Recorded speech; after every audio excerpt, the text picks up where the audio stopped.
నేను చదవను. చదివే వాళ్ళని చదవనీయను. గత 10 ఏళ్లలో భారతదేశ వ్యాప్తంగా 94,000 ప్రభుత్వ పాఠశాలలు మూతపడ్డాయని నీతి ఆయోగ్ నివేదిక వెల్లడిస్తోంది. అంటే ప్రతిరోజు 25 పాఠశాలలు మూతపడుతున్నాయి. విద్యార్థుల నమోదు 2.26 కోట్లు తగ్గింది. ఇదే నూతన భారతదేశపు కథ. ఇక్కడ విద్యకు ఇక మీద ప్రాధాన్యత లేదు. నిజంగా చదవకుండా పిల్లలు ఉంటున్నారా? గవర్నమెంట్ స్కూళ్ళు లేవా? ఏకోపాధ్యాయ పాఠశాలలు అని ఇదివరకు ఉండేవి. ఒకళ్ళే టీచర్. అవి విపరీతంగా పెరిగినాయి. గిరిజన ప్రాంతాల్లో కూడా చదివిస్తున్నారు. నీతి ఆయోగ్ చెప్పినటువంటి మాట ఏంటి? ఒక స్కూల్లో 5గురు 6గురే ఉన్నారు. ఎందుకని? గవర్నమెంట్ స్కూళ్ళలో చేర్చట్లేదు. ప్రైవేట్ స్కూళ్ళలో చేరుస్తున్నారు పిల్లలు.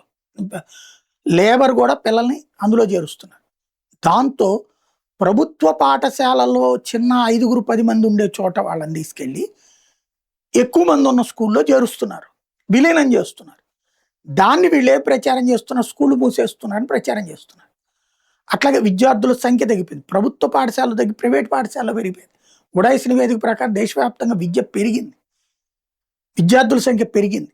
దాన్ని దాచేస్తున్నారు. ఇది తప్పుడు ప్రచారాల యుగం.